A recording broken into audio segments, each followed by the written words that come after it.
Good afternoon. On behalf of Case Western Reserve University School of Law and the Center for Business Law and Regulation, I'd like to welcome you to this year's Dean Lindsey Cowen Business Law Lecture. The lecture was established in 2002, endowed with a generous gift from the Ferry Family Foundation in honor of Lindsey Cowen, who served as a professor and dean at the law school from 1972 to 1982, and those who were here when he was here have told me that he was both an excellent dean, but also laid the foundation for many of the wonderful things that have happened since. The Center for Business Law and Regulation, which sponsors this program, was founded in 2003. Its mission is to prepare future leaders to understand business issues facing entrepreneurs, business entities, and other clients, engage in legal, empirical, and interdisciplinary research on the role and impact of government in the regulation of business, and to foster public debate regarding the role of government in the regulation of businesses. And center programs range from public lectures such as this one, symposia, fellowships, conferences, academic workshops, and special course offerings. And through these programs, we aim to provide the core knowledge, theory, skills, and values necessary for successfully representing entrepreneurs in large commercial organizations in a constantly evolving, increasingly complex domestic and international marketplace. And I've been honored to serve as director of the center for the last 2 years. Today, our guest to deliver the Cowen Business Law Lecture is the Honorable Frank Easterbrook, and I'd say it's truly an honor and a privilege to be able to introduce him to speak to us today. He is currently Chief Judge on the U.S. Court of Appeals for the Seventh Circuit. He joined that court in 1985. Prior to that, he had worked in the Solicitor General's office, first as Assistant to the Solicitor General and later as Deputy Solicitor General of the United States. He also was a professor at the University of Chicago, where he is still a professor. He is widely known as an expert on statutory interpretation, antitrust law, corporate law, continues to be a prolific writer. One line, Eric notes in his official bio that he has, among other things, written The Economic Structure of Corporate Law with Daniel Fishel, and a line that I couldn't help but repeat is that he has published numerous articles, several of them scholarly. But it really is an honor to host Judge Easterbrook here today to speak to us on whether or not there still is a race to the top in corporate law. I look forward to his remarks, and after the lecture, I hope all of you will join us upstairs in Blackacre for a reception with Judge Easterbrook. But you didn't come here to hear me, so without any further ado, Judge Frank Easterbrook.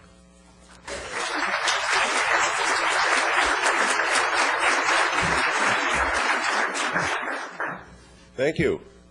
I'm delighted to be back in Cleveland. My last trip to this law school was almost 20 years ago. I delivered a lecture on presidential power to declare statutes unconstitutional. But my memories go back long before then. I grew up in Buffalo, which, despite calling itself the Queen City of the Great Lakes, lacks a Major League Baseball team. Now, the Queen City of the Great Lakes slogan, by the way, was invented by Millard Fillmore and comes from a time when Buffalo was the second largest city in the Great Lakes area, Chicago being the first, that is the king. It tells you something about what's happened to Buffalo in the intervening years, but it hasn't dropped the slogan. But keeping the slogan hasn't gotten it a Major League Baseball team.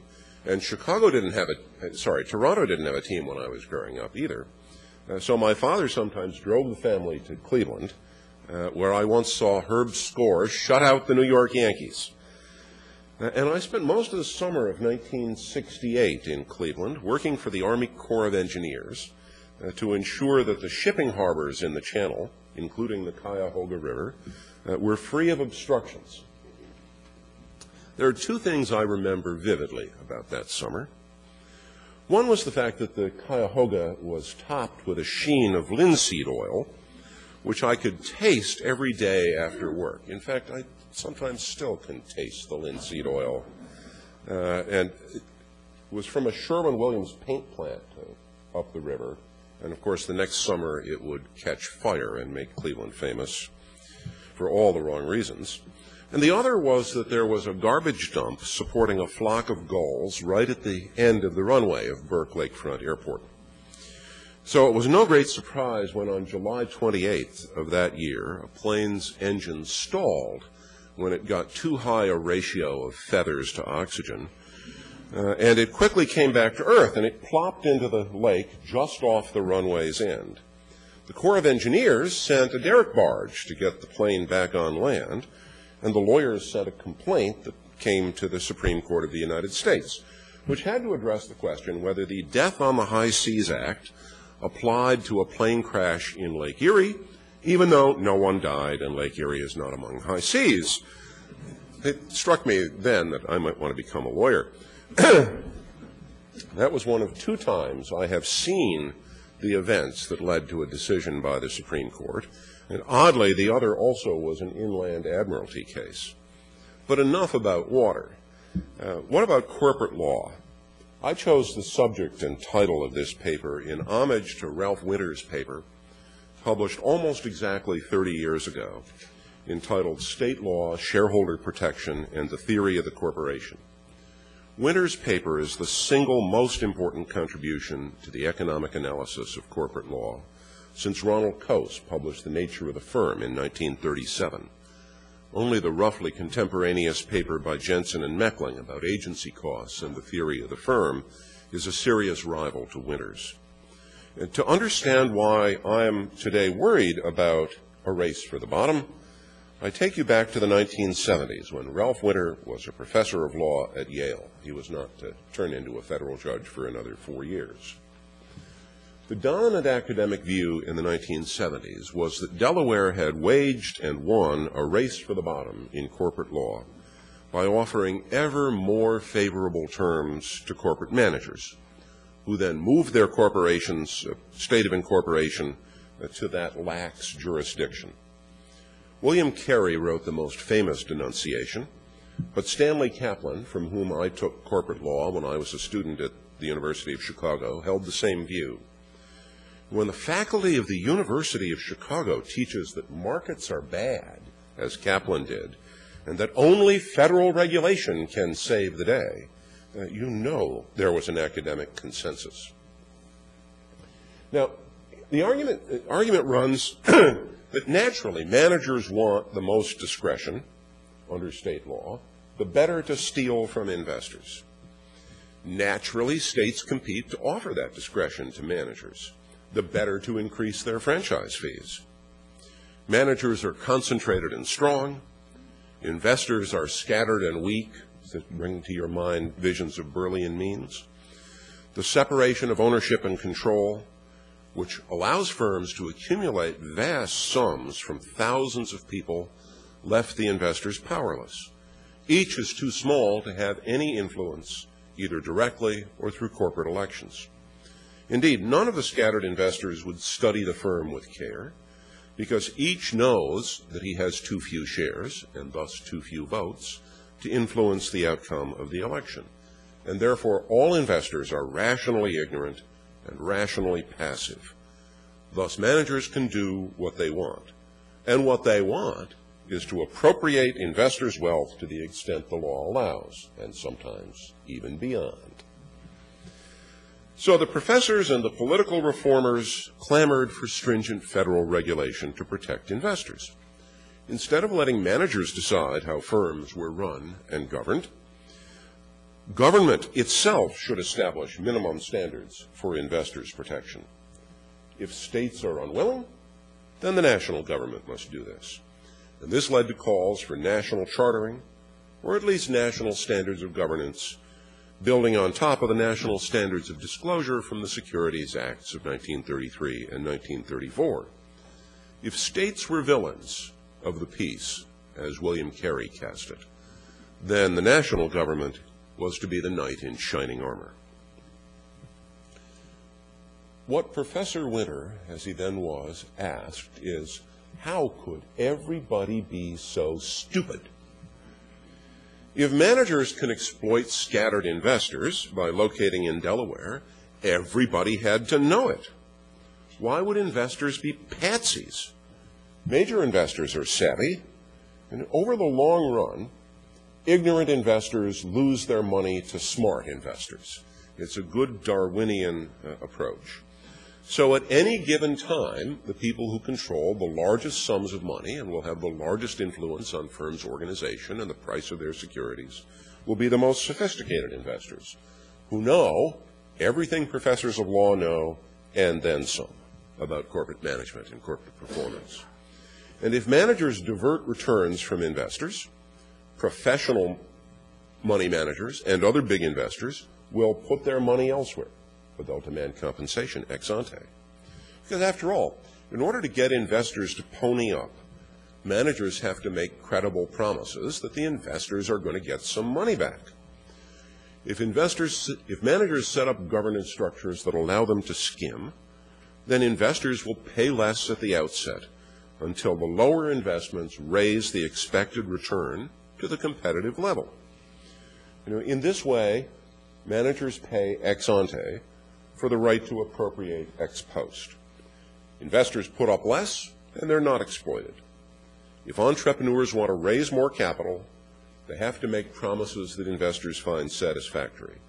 And when we observe that investors funnel their money toward firms incorporated in states such as Delaware that allow managers large discretion, where board members don't have to serve staggered terms, where firms don't have to offer preemptive rights or cumulative voting, when we observe that investors put their money in those firms, they're telling us that the directory devices that managers want to get rid of cost more than the benefits they deliver. Corporate law came to be enabling rather than directory in the United States, in Winter's story, precisely because that serves investors' interests, not because it serves managers' interests. States that adopt inefficient regulation, as New Jersey did when Woodrow Wilson was governor, simply propel capital out of their jurisdiction. The history, by the way, is that New Jersey used to be then what Delaware is now, and Woodrow Wilson decided nevermore. New Jersey then adopted a strict program of investor protection, and all the capital fled to Delaware because it was offering what investors wanted. Well, what drives this engine, what drives Winter's engine, is ease of movement within the United States, has a large market, plus the internal affairs doctrine. It's a choice of law principle under which each state respects the rules that other states have established for corporations incorporated in each of those states. The internal affairs doctrine restricts states' ability to discriminate against corporations that move their place of incorporation to other states.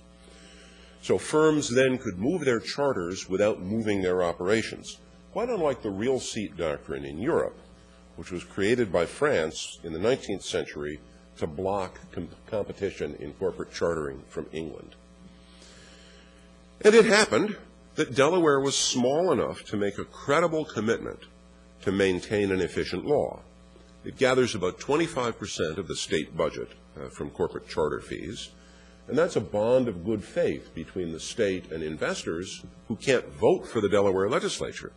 So they get the proxy of the amount of taxes that Delaware collects from them. Delaware in its turn enforces a strong fiduciary duty of loyalty, but allows firms to select freely from among institutions of governance. It's a sidelight, by the way, but the European Union now has rescinded the real seat doctrine as part of increasing organization, so a French corporation now could set up its corporate charter in England. But it will remain to be seen whether Europe will enforce the complement, that is, the choice of law doctrine, that what happens under the English corporation law will be respected in France. That remains to be determined. So we don't know yet where the EU is headed, but it may be headed in the direction of the American model. Now, competition among jurisdictions is insufficient by itself to drive a strong competitive engine. There are, after all, only 50 states. Most of the 50 states model their corporate code on a single model produced by the American Bar Association. And that's just not enough for effective competition to work along the lines of Charles Thibault's model of intergovernment competition. There are lots, and there are certainly more than 50 different models by which corporations will structure their own internal governance. So you can't get everything just by differences in law. But there are other sources of competition. One is financial markets, which I've already mentioned. Entrepreneurs have to compensate investors ex ante for inefficient rules. As long as at least one state offers a pure enabling model, that is, a model under which investors and managers and entrepreneurs can write contracts and the state will enforce it, then the market for financial capital will drive toward efficient corporate governance structures. Now, one may say, gee, once the firm raises all the money, it can exploit investors, right? Change the rules, exploit the investors now that all the money has been raised. But it turns out there are some fairly well-established things that prevent managers from doing that. Has it ever puzzled you, sometimes puzzles financial economists, that you see firms both raising new money and paying out old money all the time? Firms are in the market for new capital at the same time as they are paying dividends. They're paying interest on their bonds. They're paying down the principal on their bonds according to schedules. Firms have set themselves up in a way that, if you don't understand what's going on, is very puzzling. Why don't you just raise the money to begin with and then not raise any money later? It's costly to raise money. But the answer that's given you by the competitive model is that firms set themselves up, this kind of a bond between the managers and the investors. They set themselves up in a way that commits them to distribute some of their free cash flow. And by distributing some, that means they have to be in the capital market fairly frequently. And every time you're in the capital market, the value of corporate governance structures is being priced. So if you have inefficient corporate governance structures, that will be reflected in the cost of new capital fairly frequently. Michael Jensen and I made that observation in separate articles in the 1980s extending Judge Winter's work. Now, firms that pay more for money are at a disadvantage in a second competitive market, the market for their products. To make money in order to steal it from the investors, to have money to steal it from the investors, firms have to make money. And they can't do that if their rivals have lower costs of capital because they have more efficient governance structures. So oddly, in order to be in a position to appropriate from your investors, managers have to make credible promises not to appropriate from their investors, because otherwise capital will cost too much and they'll fail in product markets. Competition works wonders. Adam Smith would say something like, it's almost as if there were an invisible hand. And there are still more competitive markets that protect investors. Think of the market for corporate control.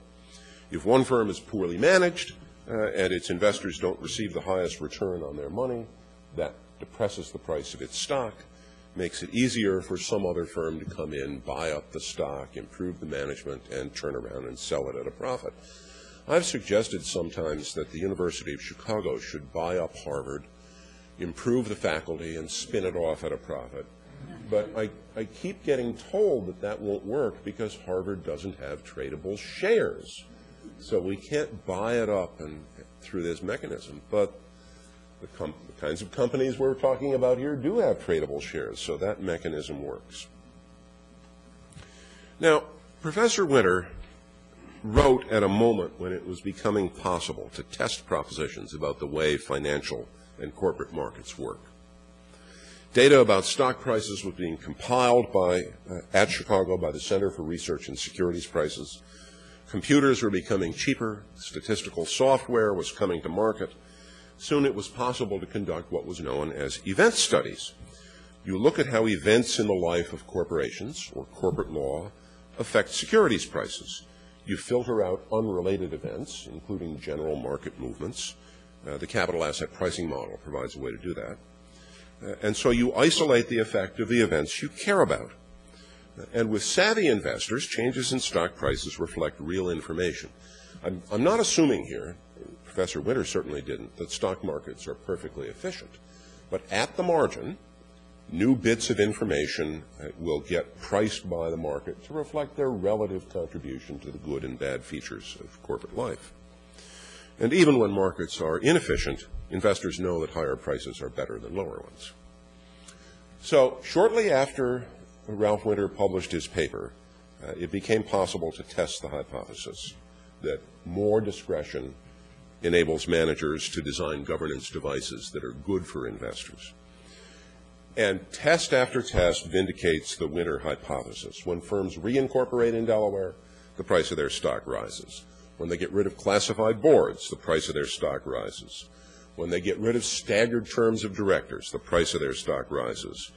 When states or firms do things that impede the market in corporate control, as by issuing poison pill stock, prices fall. The list goes on and on. There are debates about how strong these effects are, whether there might be some anomalies, but we know the general trend, and as Ralph Winter would put it, there is a race, it is for the top, and investors are winning. So we now come to the heart of my topic today, which is, are we still in a race for the top, or has the direction been reversed? When Winter wrote in 1977, the national government played very little role in corporate governance. The Securities Exchange Act of 1934 established some rules for voting in corporate elections, but they were all but irrelevant given the investors' rational ignorance and what was often described as the Wall Street rule, which is, if you didn't like how the corporation was being run, sell. It doesn't make much sense to study how the corporation is being run and vote, because there aren't enough other people who are going to do the same thing. And of course, there were federal disclosure rules, but the federal disclosure rules didn't have very much to do with the structure of management in the firms. And there were and are an increasing number of people who think they don't have very much to do with anything. Paul Mahoney, who teaches at Virginia, has shown that the benefits of disclosure, and there are some, had been achieved largely by contract before the 1933 Act came about. Given competition, the 1933 Act didn't add much, but neither did it do much harm. Since Judge Winter published his article, however, the national government has done considerably more.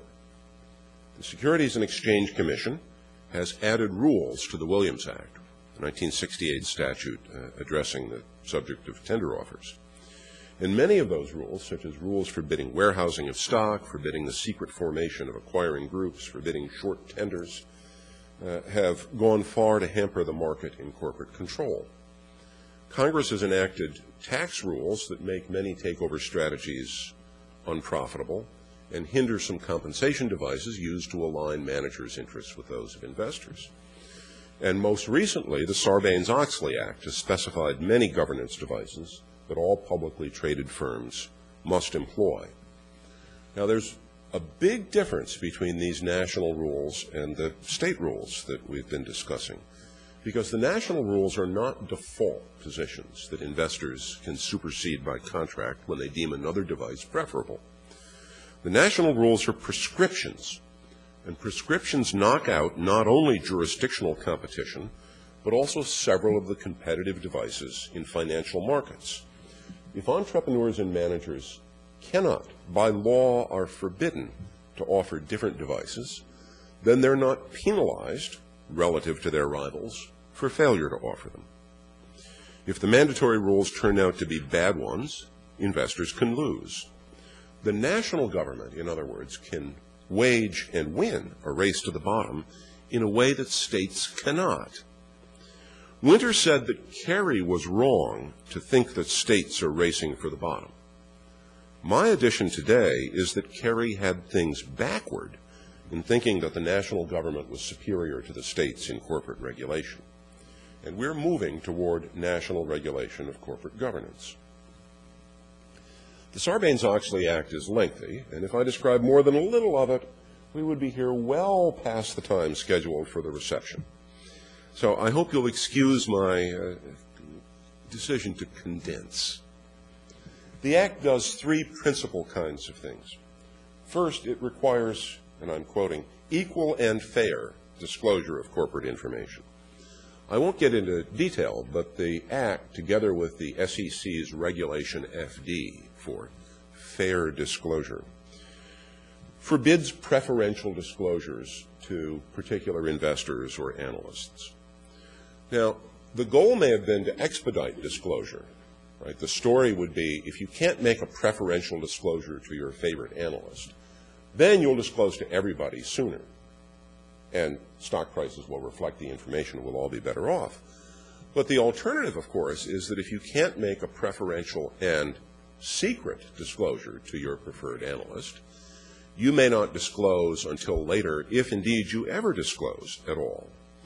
When you adopt a rule that says facts can't be revealed in confidence, you run into the fact that secrecy matters. Many of the things that federal law encourages firms to disclose are valuable not only to your investors, but also to your business rivals.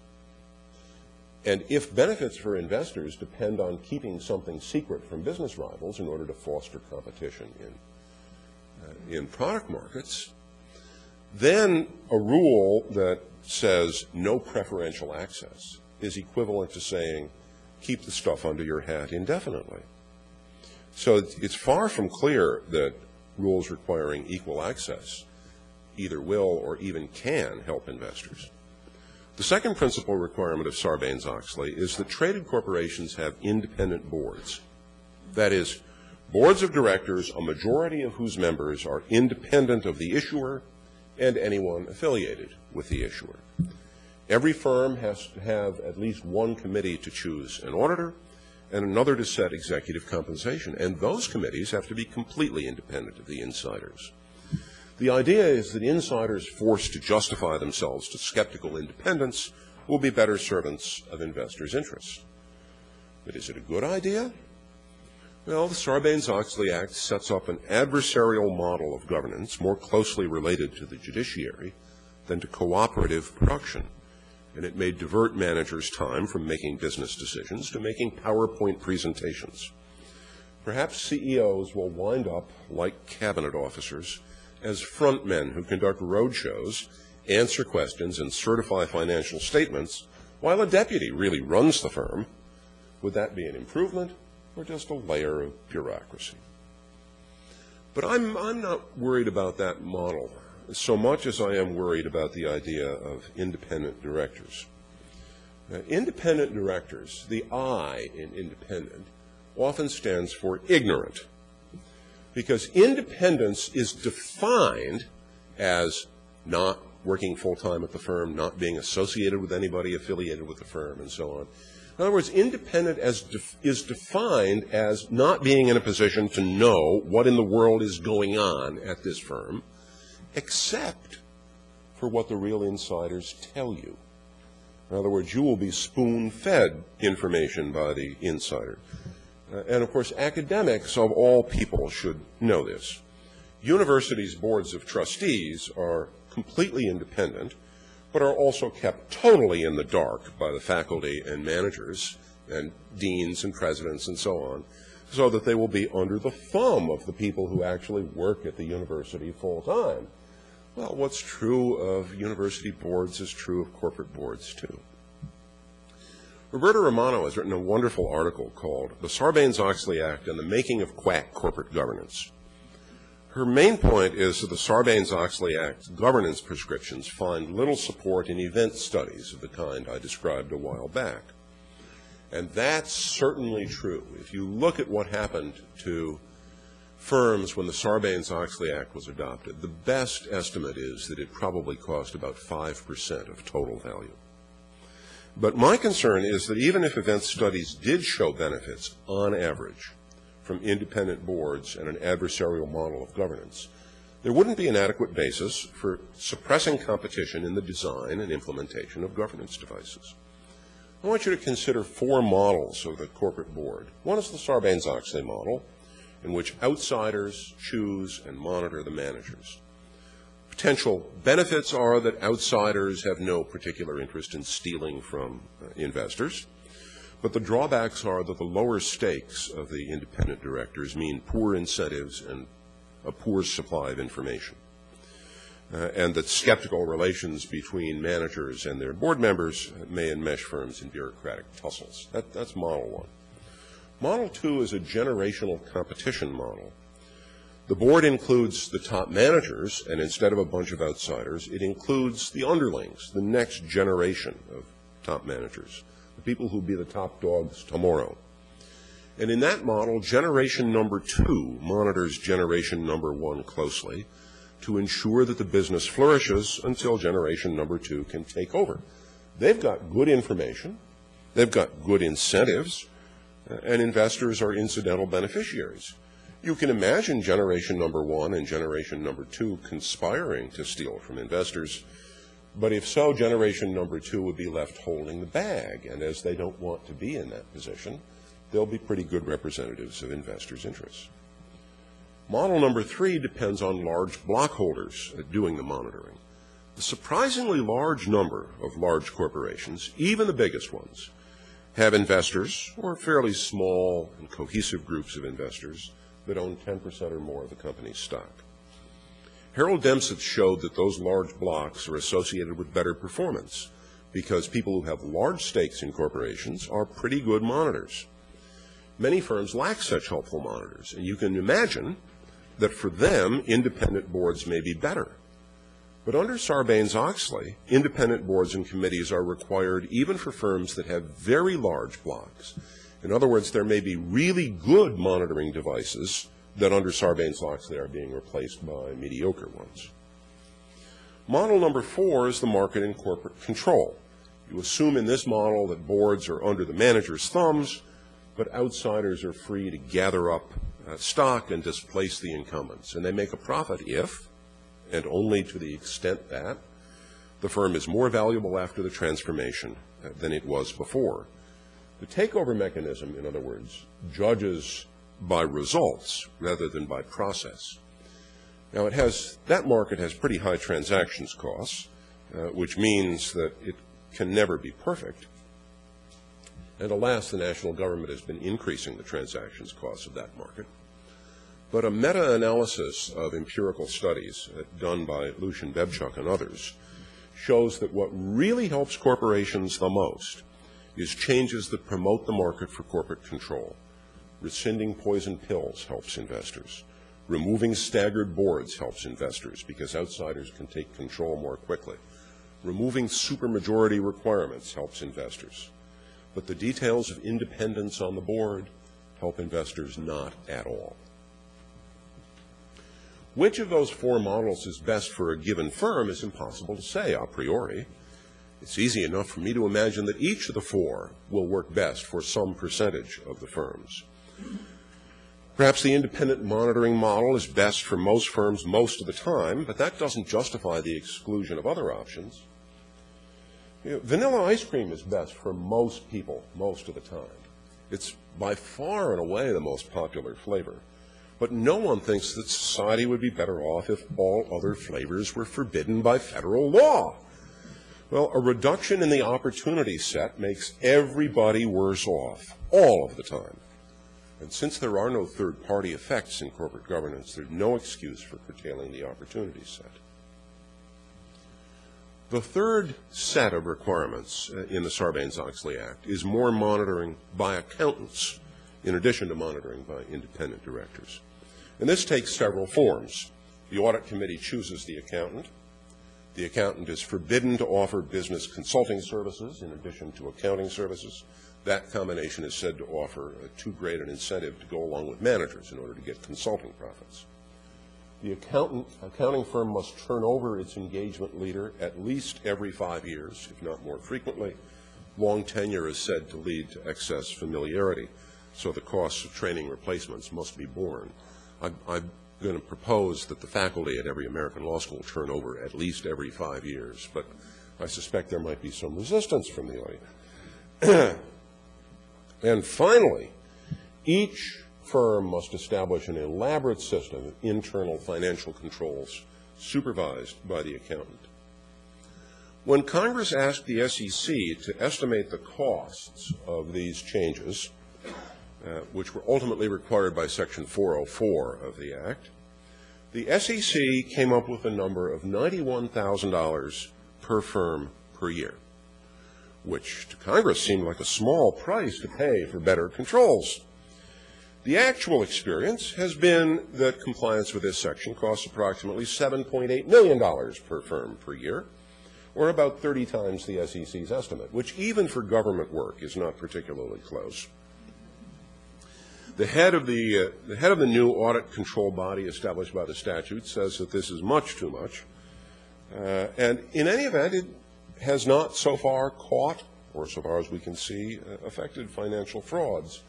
Frauds come to light when those in the know squeal, or when the results of the firm as a whole go south, or when somebody stumbles over them by accident. Now, of course, at this point, people often say that in light of Enron and WorldCom and other scandals, something just had to be done, and that Congress acted because Delaware failed to do so.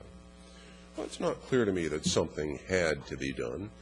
Like the poor, fraud will be with you always.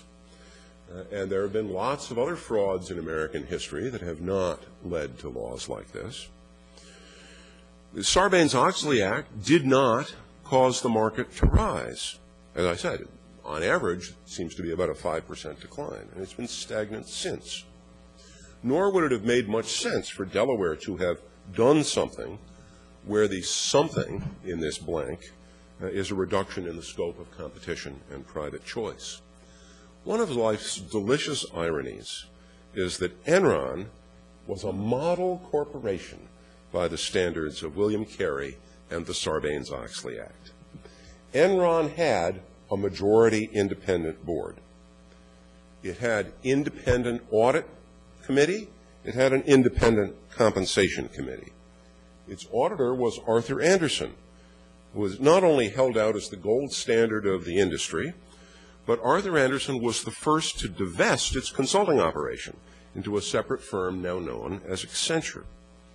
The post-Enron discovery that Andersen was bad, indeed a criminal firm, is a fairy tale.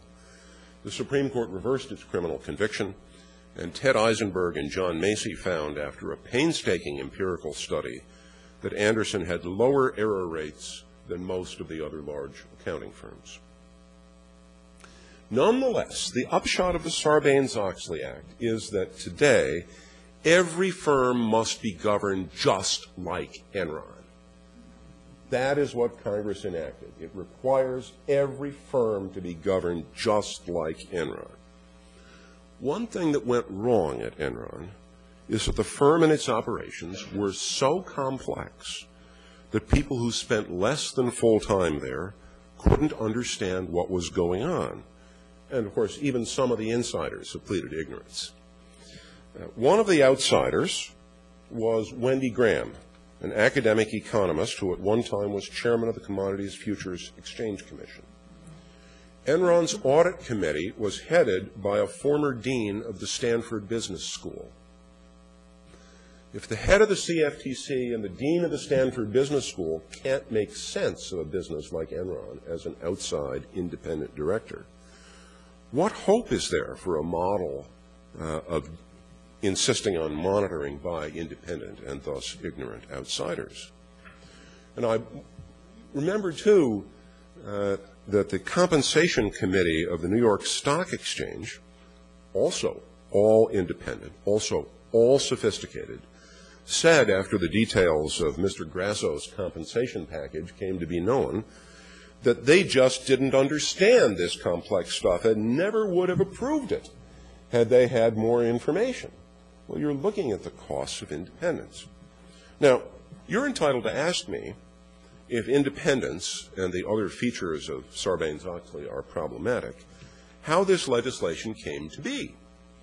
And to get a handle on the answer, we have to think public choice, which is to say, the economics of politics. States can't harm investors for Ralph Winter's reasons. If states make bad law, capital migrates elsewhere.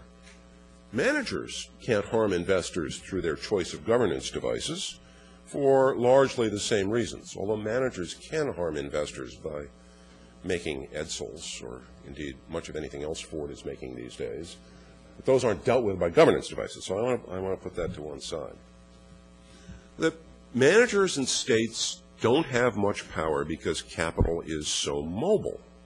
Even when physical assets and labor are immobile, capital can move, the state of incorporation can move, the internal affairs doctrine coupled with the Constitution's Commerce Clause prevents states from discriminating against firms that move their governance elsewhere.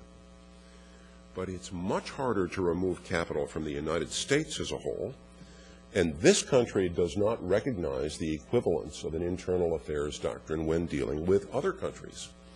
A firm that is incorporated in Japan and has its principal place of business there still has to comply with all U.S. laws when raising capital in the United States. We don't say, as the internal affairs doctrine would say, okay, you just have to assure people that you're complying by Japanese law, and now we can have competition between the Japanese system and the U.S. system of finance and governance. We say, the United States says, as an entity, only U.S. law goes. Well, that means that it is easier for things to go wrong because the mechanisms of competition are being undermined. And how do they go wrong? Well, think about the basic model of Mansur Olson in his wonderful book, The Logic of Collective Action, about how interest groups get what they want in politics.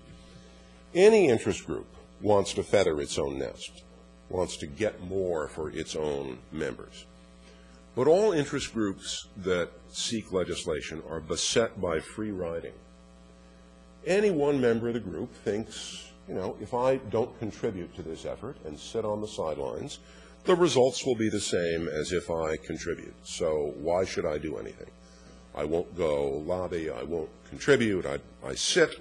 And of course, if everybody does that, why then the public interest may break out.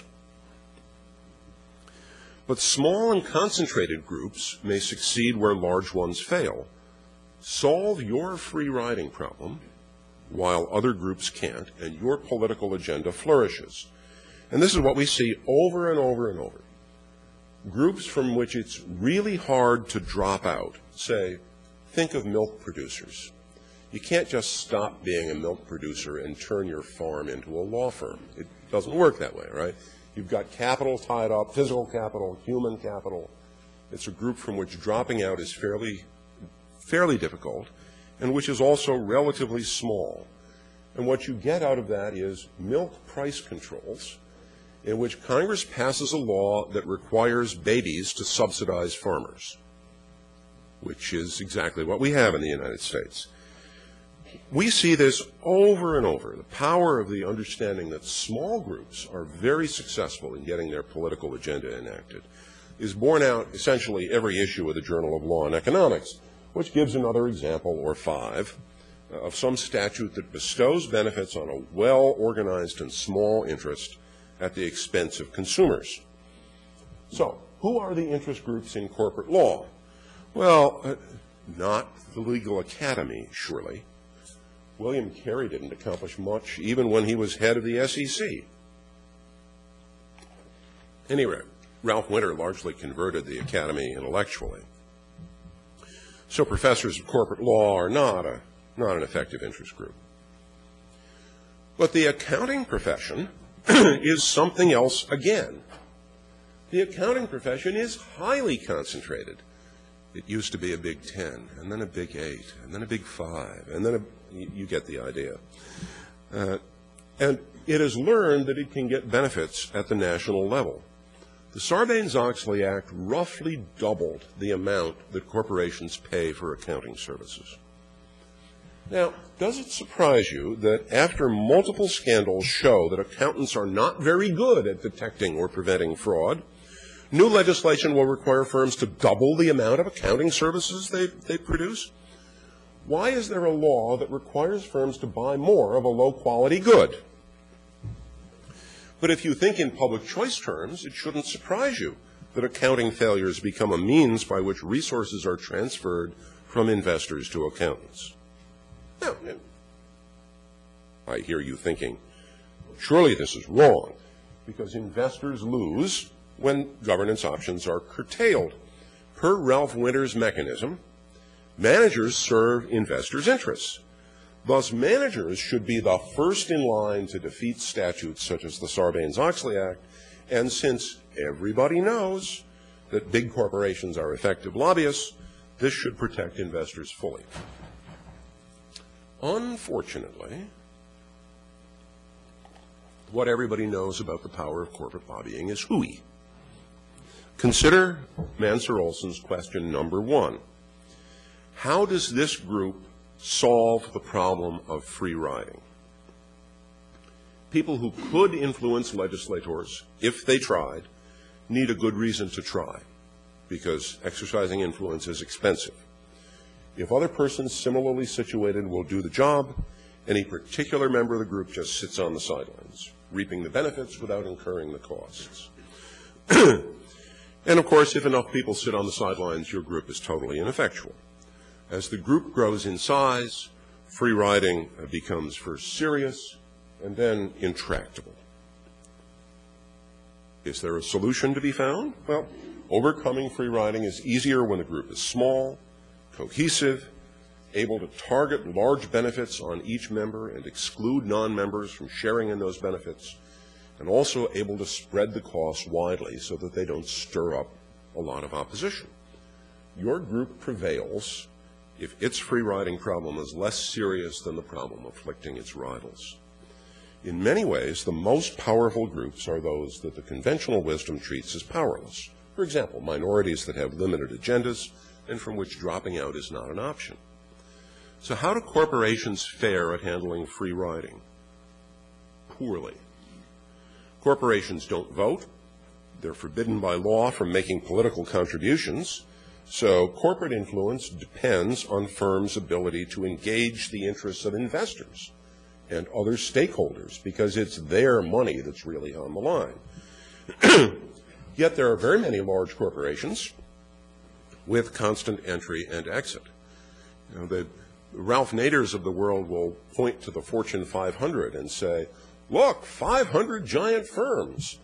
The Mansur-Olsons of the world will point and say, yeah, 500. 500, you can't solve your free riding problem. Right? The basic problem is not only that there are lots of corporations, but from investors' perspective, investors tend not to care about corporations. Large firms, the reason why this agency problem that we've been talking about can come about, the thing diagnosed by Burley and Means back in the 1930s, was that large firms become large and efficient by assembling lots of small investments of lots of small investors, none of which is substantial and all of which are quite liquid.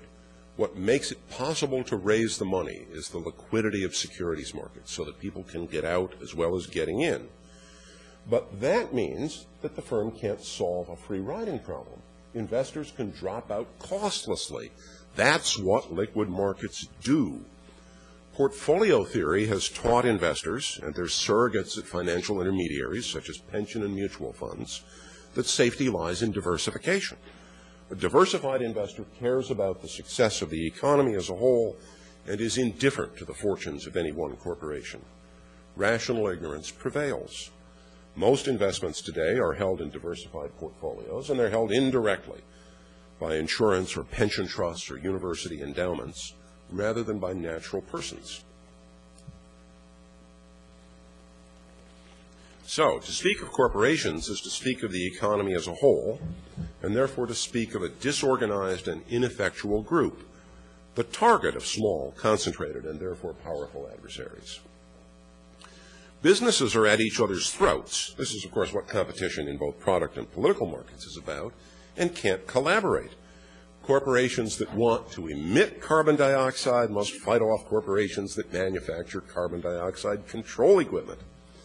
100 years ago, corporate holdings were more concentrated. The House of Morgan and the Rockefeller family could mobilize political power. The successors, the Vanguard Group of Mutual Funds and TIAA-CREF, are politically neutral. Only small, closely held corporations are likely to be politically effective because investors in those firms are not diversified and drop out is costly. No surprise, then, that the small business lobby is very influential, that corporations with fewer than, say, 50 workers regularly win exemptions from laws imposing costs on larger business. Note, by the way, that the Sarbanes-Oxley Act does not apply to small corporations. So, if you doubt this perspective, just ask yourself, why is there a corporate income tax? It's not because corporations are wealthy, surely. Corporations are just placeholders, collective names for aggregates of investments. The corporate income tax is paid by the investors. But the corporate tax is attractive to politicians because it's invisible. No natural person signs a check, and investors are so scattered and diversified that they can't resist it. They can't even tell who pays it. As a matter of economic theory, the incidence of the corporate tax is very hard to pin down. Everyone believes that somebody else pays it, and so everyone supports it, although it is in many dimensions less attractive than a unified tax system in which only natural persons pay taxes. So, too, everybody believes that somebody else pays for reductions in emissions, safer products, and improvements in corporate governance. No concentrated interest group opposes the demand for regulation, which appears, to those demanding it, to have few costs. Worse, the innovations in the Sarbanes-Oxley Act turn out to be regressive and hamper competition in the product market. I mentioned that really small firms got themselves excluded from the Sarbanes-Oxley Act, but medium-sized firms did not get themselves excluded from the Sarbanes-Oxley Act. I also mentioned that the average cost of a corporation of compliance is about $7.8 million. But it's more interesting to ask what the cost of compliance is per dollar of sales. It turns out that for firms with very large sales, multi-billion-dollar corporations, the cost of Sarbanes-Oxley compliance is about 6 basis points on their sales. For firms that are covered by the Act but that have less than $100 million in sales every year, the cost of compliance is about 2% of sales. Now, of course, that tells you that the smaller firms are paying less, right? The $100 million firm is paying $2 million to its accountants, and bigger firms are paying more. But as a percentage of sales, the smaller the firm is and still covered by the Act, the greater the percentage it's paying out. So it has an anti-competitive effect in product markets as well. Well, what then is there to prevent a race for the bottom at the national level? Well, one answer lies in the special nature of this race. It's not being conducted by or for the benefit of corporate managers.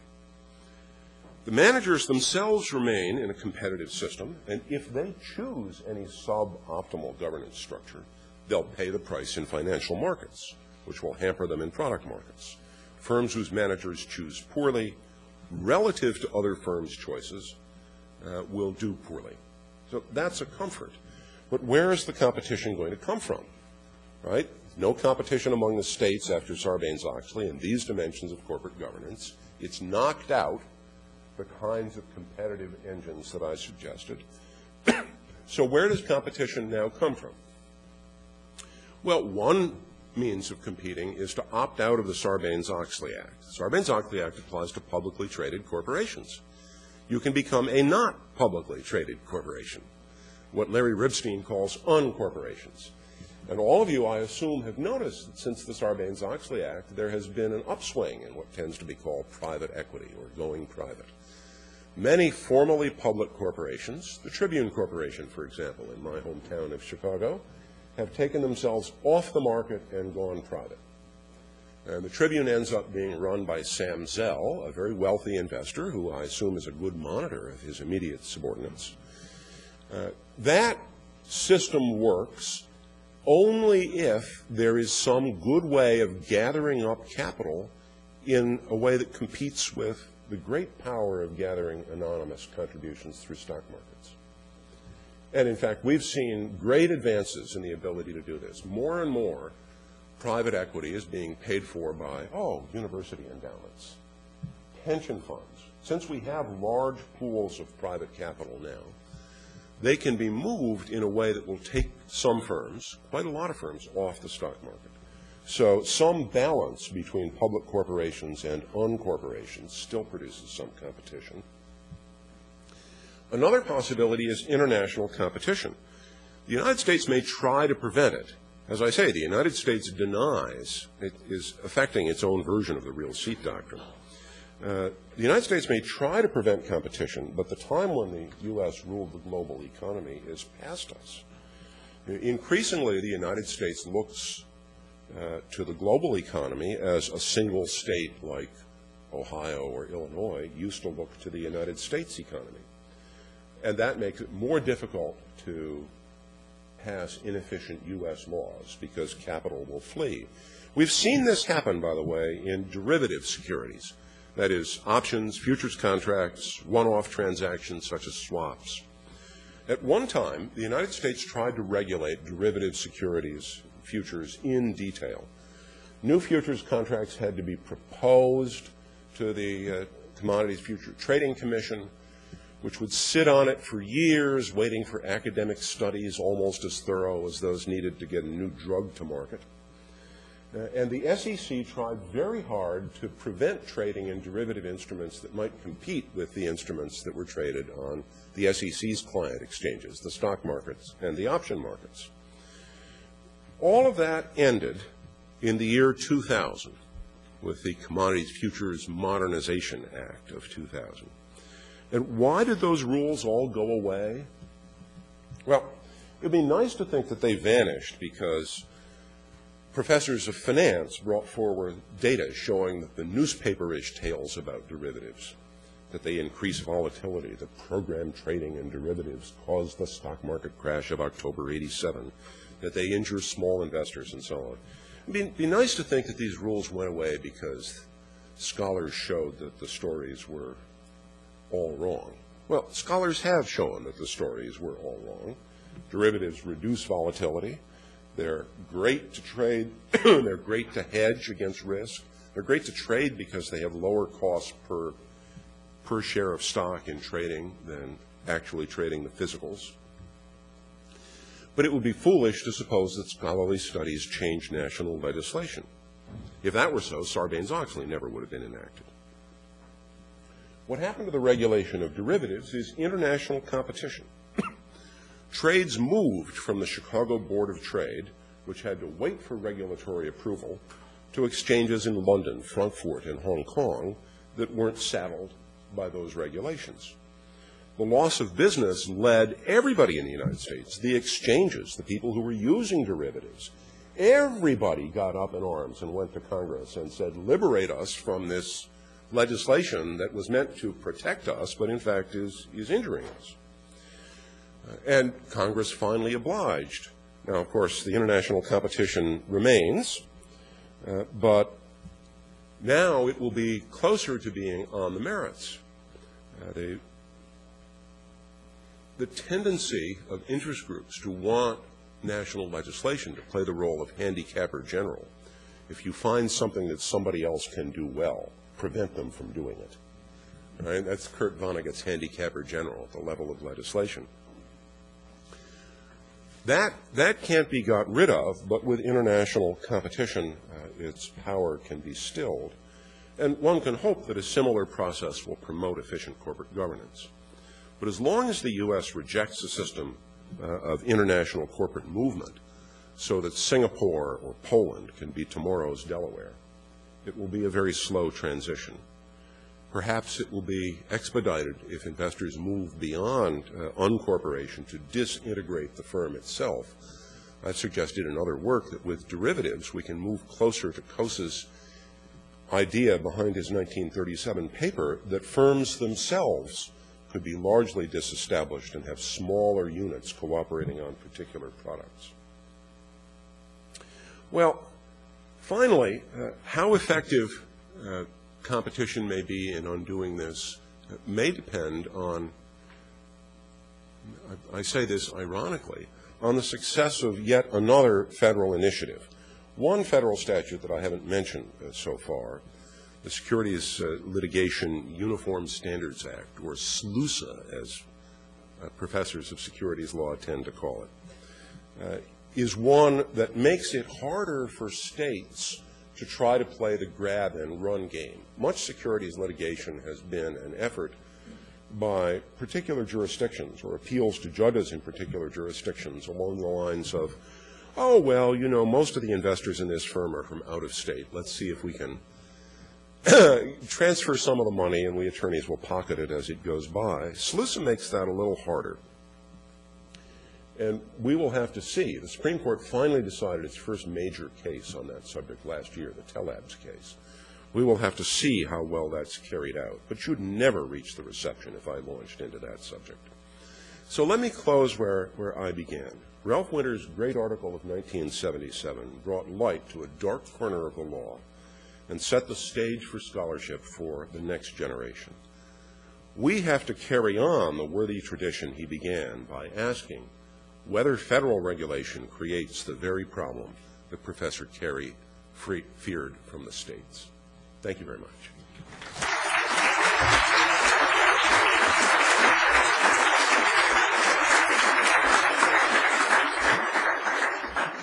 We have a small token of our appreciation. I assume it's one that doesn't get in the way of the ethics rules that bind federal judges. But you probably have to report it on a dozen forms.